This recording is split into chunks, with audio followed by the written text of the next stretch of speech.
Hello beautiful soul! Welcome back to my channel. This is May Chang Ame from Japan, Kabayan Virgo. This reading is for you. Maraming salamat muna sa aking subscriber, new subscriber, cross-watcher. This is September 8 to 13, 2024. Sa mga bagong pasok dyan, welcome na welcome sa bahay ni Ate Aimee. Maraming salamat din sa nakataba ng puso ninyong mga comments. Sa mga nagpa-personal reading, maraming salamat po sa inyo. At kung gusto niyo na personal reading at energy nyo lang talaga ang gusto nyo makuha natin, all the details po is nasa baba po ng video na ito. General reading tayo, Virgo, ha? Kunin mo lang ang sayo at itapon ang hindi naman talaga para sa iyo. Maaring vice versa, maaring nangyayari or mangyayari pa lang. Use your own intuition, lawakan natin ang ating isipan. Pag hindi naman nag-quit, huwag mong ipilit. Para kay Virgo, anong energy mo this week? September 8 to 13. Virgo, you show me.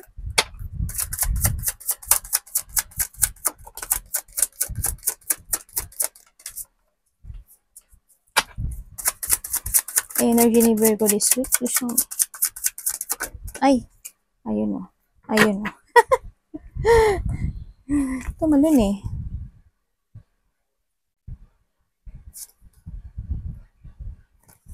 Bakit po?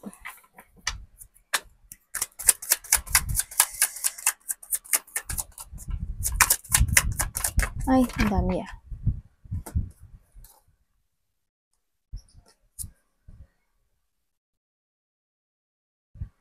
Energy mo this week is... Okay, thank you po.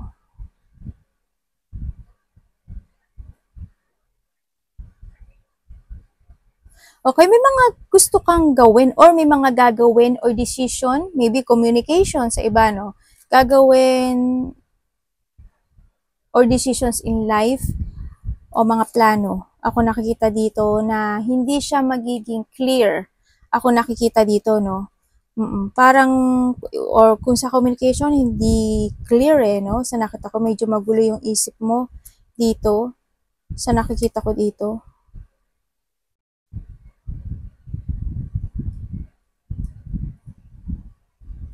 Magiging imbalance ka this week.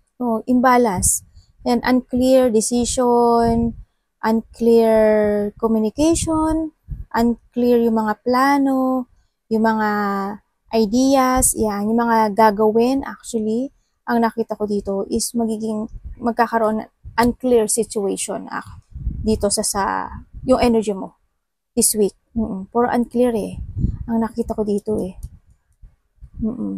Siguro related ito more on your partner, malapit sa puso, or decisions in life na related ang family, foundation, or money.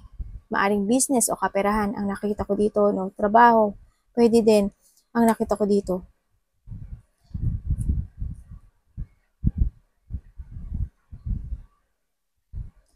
Sa nakikita ko rin dito na maaring meron kang tao na hindi mo ma-direct na kausapin or may mga hindi ka masabi sa tao na to, no?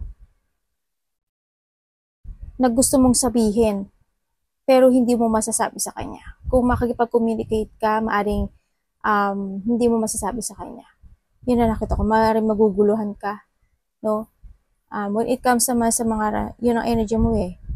Not telling, walang unclarity, tapos hindi mo mapupronta yung gusto mong sabihin sa malapit sa puso mo.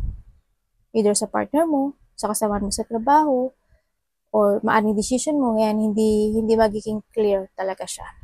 Sa nakita ko sa'yo. Unclear situation. May mga sitwasyon na gusto mong sabihin na hindi mo masasabi. Tingnan natin, anong paparating kay Virgo? Anong paparating po kay Virgo? September 8 to 13, 2024. O kaya may mga sitwasyon ako dito na hindi mo makikita na katotohanan. Ganyan. Or maybe ikaw, may mga sitwasyon dito na hindi mo ipapakita sa iba yung nararamdaman mo. O yung nasa isip at nasa utak mo. Ganun. paparating sa'yo. Tingnan natin.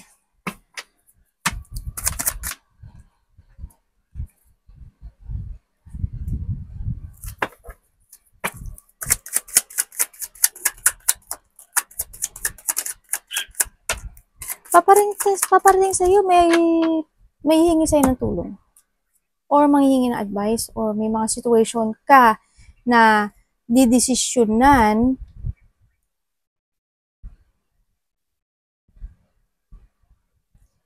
communication communication, something, pagtulong sa friend or malapit sa puso. Ako nakikita dito, maaring sa kasama sa trabaho or ano ba to? Friend, ganyan. Anak, pwede rin anak, sa nakita ko dito. Pero more on friend, ako nakikita dito. Or baka kasamahan mo siya sa trabaho, ganun. Or boyfriend, girlfriend. Nakita ko dito, yung parating sa'yo is, there is a collaboration, cooperation, or something celebration, ako na nakikita dito, na maaring may hihingi ng tulong sa'yo or may tutulungan ka. Pero sa nakikita ko dito, magkakaroon ng distraction. Maaring mapag-iisip ka, maaring magiging negative yung thinking mo. Kailangan ba? Parang ganun. Mga ganun. Sa iba naman, may mga gagawin ka daw na activity or may mga gagawin kang action pero hindi mo siya magagawa. Siguro magkakadoubt ka. Doon din sa pagtulong, akong ganon. And siguro magkakaroon ka ng doubt, ganyan, magkakadoubt ka raw. Maaring magkakaroon ka pa ng mga options sa buhay mo kung kailangan mong gawin ito, dapat na ba, ganyan. Halimbawa, may pagkakagastusan ka. Pero, ang mangyayari sa'yo dito, hindi mo pa siya muna gagawin. Kasi why? Maaring may mga magkakaroon ng distraction sa'yo, kaya hindi mo siya gagawin. Maaring, kasi kailangan ko munang makontento sa ngayon at kailangan ko munang isave ang manis ko. Maaring ganun. Diba? Isa example lang yon. At hindi muna sa ngayon ko dapat ilabas yung meron ako sa ngayon. Malaki man o maliit yan. O ganun din sa pagtulong, maaring makakadoubt ka, isipin mo kung kinakailangan ba, sapat ba, at kaya ko ba yung hinihiling niyang tulong. Ganon. Or when it comes sa birthday, halimbawa kung may mag-birthday, di ba? Kailangan ba, sapat ba, kailangan ba bungay news, mga ganyan. Yan, magkakaroon ng mga mga options in life. Mag-iisip ka, pag-iisipan mo siya, maigi. No? And then nga, iba dito, may mga actioning ka sana na may halimbawa, trabaho, activity, adventure, something gano'n na magkakaroon ng distraction. Sa iba naman, may mga sudden changes din ako nakikita sa'yo sa pakikitungo sa mga kaibigan mo, sa malalapit sa puso mo. Lalo na sa iba, sa maaring boyfriend, girlfriend, ganyan. Sa kasama sa trabaho. Magkakaroon ng changes doon. Maaring yung pakitungo is mag-change. Tingnan natin. Ano po ang dapat iwasan ni Virgo? Anong dapat iwasan ni Virgo? Ay, kailangan ganun. Matalampon. Ano po dapat iwasan ni Virgo? September 8 to 13, 2024. Thank you.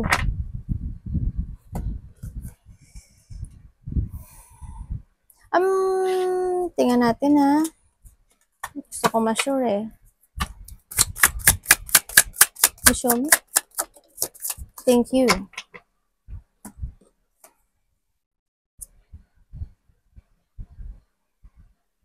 Ang mga dapat mong iwasan daw is yung magkaroon ka ng situation na malungkot, lalo na related ang trabaho mo, family mo, ganyan. Kailangan daw, iwasan mo daw yung mawalan. Alam ko naman na hindi ka madaling mawalan ng pag-asa eh. No, kasi you're strong. Yung personality mo, nakita ko naman, you're very strong. No, iwasan mo daw yung, kasi there's an unclarity thinking ako nakita sa'yo dito, di ba, sa una. Yun, iwasan mo daw yun, yung mga unclear decision, unclear situation, negativity, syempre, sinasabi, you need to be strong. And yun nga, wag ka daw masisiraan ng loob sa ibang bagay, sa mga ibang aspeto ng buhay mo. And then, kahit na paunti-unting ma-achieve mo yung mga goal mo, it's okay. Kasi it's very stable naman. No, ang sinasabi dito. And then, sinasabi rin dito na you are not alone. Kumbaga, kung may mga pagdadaanan kang situation na, kasi you're strong eh. Strong personality kasi yung nakikita nila sa'yo. No? Pero, ang nakikita ko sa'yo, sometimes, you are lonely, may yung lungkot mo, may mga nararamdaman kang hirap, may mga nararamdaman kang maaring minsan sumasakit siguro yung ulo mo, o may sakit ka, or may mga sakit sa pamilya mo. Tapos ngayon parang pinapakita mo lang sa kanila na you're strong, pero hindi naman deep inside, nandun yung lungkot sa nakita ko sa'yo dito. Ganun yung nakikita ko sa'yo. Yun yung mga dapat mong iwasan, yung masyadong pag-aalala at pag-iisip ng lungkot na parang ikaw lang yung nag-iisa ka sa mundo o nag-iisa ka na para, ano tawag dito? Nag-iisa kang lumalaban. Ganun. Wag mo akuin lahat. It doesn't mean naman na, na inaano ko na wag kang mag-focus sa lungkot. Yun ang pinaka the best ko nakita dito. Wag kang mag-focus sa lungkot. Kung may ikaw yung pinagdadaanan din when it comes to money, ganyan, o mga sa family mo, sa trabaho mo, yan. Wag kang ganun. Be confident. Be confident, tsaka be strong. Kailangan ng clear mind. Kailangan dito ng strength. Kasi nakikita ko naman na ano ba to? Nakikita ko naman na minsan may unclear thinking ka talaga. No, magulo isip mo siguro. Tsaka, lakas ang loob. Yun ang kailangan. Lakas ang loob. Confident lang. Talaga. Kasi nakikita ko naman sa'yo dito na ikaw yung tao na maaasahan. At sa'yo sila umaasa eh. Actually, sa'yo sila umaasa. So, pero wag mo rin naman i-ano yung sarili mo na parang, kasi you're alone eh. Feeling mo, sometimes you're alone. No? Handyan naman, hindi ka nag-iisa. Handyan yung pamilya mo, mga malapit sa puso mo. No? Kaya, yun nga, be confident lang. And strong. And you need to be, kailangan mo rin magsalita. Yun ang sinasabi ko. Kailangan mo rin magsalita. Kapag minsan nahihirapan ka na, huwag mo itago. Magsalita ka rin. Sa nakita ko dito. Tingnan natin when it comes to love. Iwasan mo yung mga ganon. Pagiging malungkot, feeling alone, ganyan. Tandaan nyo, love is hindi lang sa boyfriend, girlfriend, family, friend, kasama sa trabaho, anak, okay? When it comes to love, kay Virgo, please show me. When it comes to love, kay Virgo.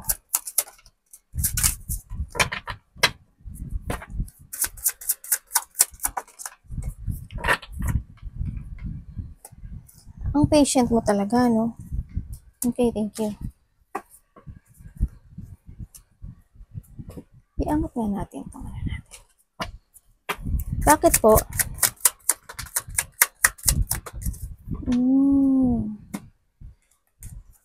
Thank you.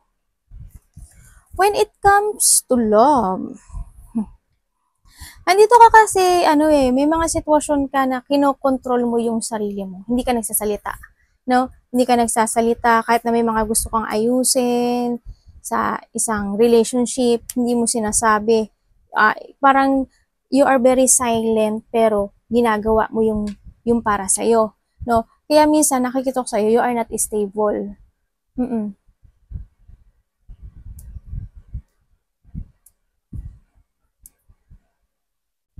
Ang nakikita ko kasi dito, gusto mong gumalaw, ng ikaw lang. Kasi, ang nakita ko sa'yo when it comes to a love, you control yourself, yung feelings mo, hindi ka nagsasabi o hindi ka nagsasalita talaga, totally, gusto mo ikaw ang gagawa ng mga bagay-bagay. Kumbaga, handun yung plano. Hindi yung 1, 2, 3, hindi na yung nakaplano lahat. No? Kaya parang mas gusto mo, ikaw yung umayos nito. No? Kung ano mang ano to, when it comes sa love, ganun. Hindi ka humihingi ng tulong sa iba, kundi you do it your own. Love to your family, sa karelasyon, boyfriend, girlfriend man yan, sa family mo, sa kung saan bagay, kung anong relationship ito, sa nakita ko ito. Ganun kang tao kasi matatag ka. At nakita ko naman na you have so many experience in life. Kaya ka dumating sa point na to na naging matatag ka. At lahat na yun sa nakita ko sa'yo dito na lahat yun na napagdaanan mo na nag-iisa ka. Oo, may partner ka, nandiyan yung family mo, pero when it comes to a decision, to clarity of all the project, the love, kung ano man yan, situation na yan, ikaw ang gumagawa ng lahat. No? Nakita ko dito, hindi yung pagpapasya. Ikaw yung nagpapasya, ikaw yung nagiging leader, no? Ikaw yung nagiging leader ng sarili mo.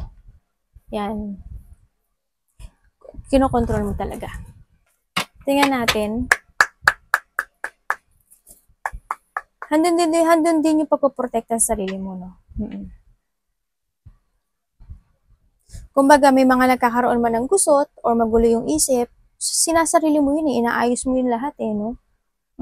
Inaayos mo. Tsaka nagkakaroon sa'yo ng unti-unting transformation.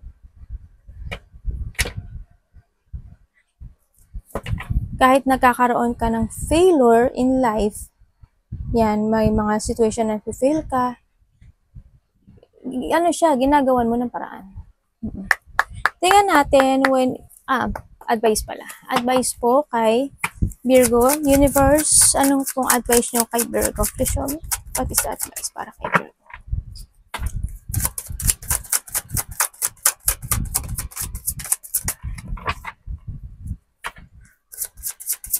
Tsaka ang nakikita ko sa'yo dito, when it comes din sa love, ang bilis mo mag-transform.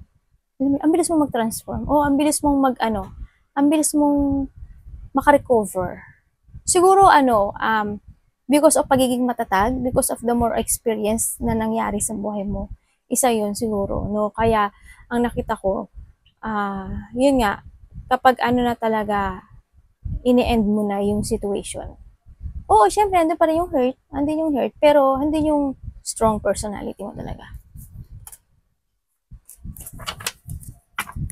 Advice po, September 8 to 30, Virgo. Thank you po.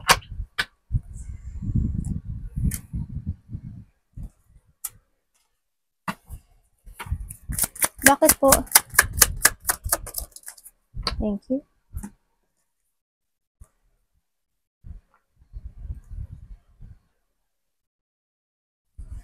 The advice is, ikaw kasi yung tao na no? Tinitake mo yung all the responsibility, bulol-bulol si ate, no? Tinitake mo talaga yung, ikaw nag-aaklang ng mga responsibilidad talaga, no? Sa'yo kasi talaga sila umaasa. Kasi handun talaga yung pagiging strong mo at pagiging matulungin mo. Kahit na ikaw yung nahihirapan, okay lang. Basta sa mga mahal mo sa buhay. Sa nakita ko dito, no? Sinasabi rito yung the advice is start a new beginning. Andun yung leap of faith. Siyempre, ang sinasabi rito, you need to be strong, be confident, magsalita ka pag nahihirapan ka na. Don't take responsibility. Lahat. Yung struggle, yung hirap, wag mo iaklang lahat yon, no? Kumbaga, handito rin yung situation na it's time to change. Ang sinasabi, it's time na kailangan mo ng lakas ng loob na kasi malakas yung loob mo. Actually, ang lakas ng loob mo, kinakaya mo talaga kahit mahirap. Magsalita ka. Siyempre, magsalita ka rin and be true to yourself. Yun ang nakikita ko dito. Be true to yourself, the advice. And yun nga, kailangan mong magsalita din minsan, no? Matulungin ka kasi masyado. Pag nahihirapan ka na, magsalita ka, ganyan. Ikaw kasi yung tao na kapag naumpisahan mo, tatapusin mo eh. Ganun ang nakikita kong personality mo. When you start it, ikaw ang magtatapos. As long as kaya mong buhatin yung mga responsibilidad na yon or struggle na yon, gagawin mo para sa mga mahal sa buhay mo. No? Ganun ka kalakas. Hindi ko nakikita kung pagiging tanga ito, pero because ikaw to eh. Ikaw to. Kasi you have an ability to manage, to clarity, yung mga situation mo na pagdadaanan sa buhay mo. Yun na nakita ko. Andun yung, sila kasi yung nagiging inspiration mo rin sa buhay mo, no? Sa nakita ko dito. Lalo yung mga anak mo, if you have a child, o yung mga mahal mo sa buhay, sa nakita ko dito. Ganun. Sila yung nagbibigay sa'yo ng lakas, no? Ang nakikita ko dito. Tsaka andito rin yung pagiging pride mo, no? Ma-pride ka rin, syempre. Good naman yon kasi you have a pride. Huwag mo ibaba, yun na lang natitira sa atin. Syempre, huwag mo na ibigay. Kalma ka lang din, ano, when it comes to decisions in life. Napakakalma mo. Talagang iniisip mo muna yung the fact bago ka umaksyon or bago ka mag-decision sa buhay. It's good. Very good yung personality mo. Yung energy mo, good, no? Sa nakita ko dito. Arigatou namaste, God bless.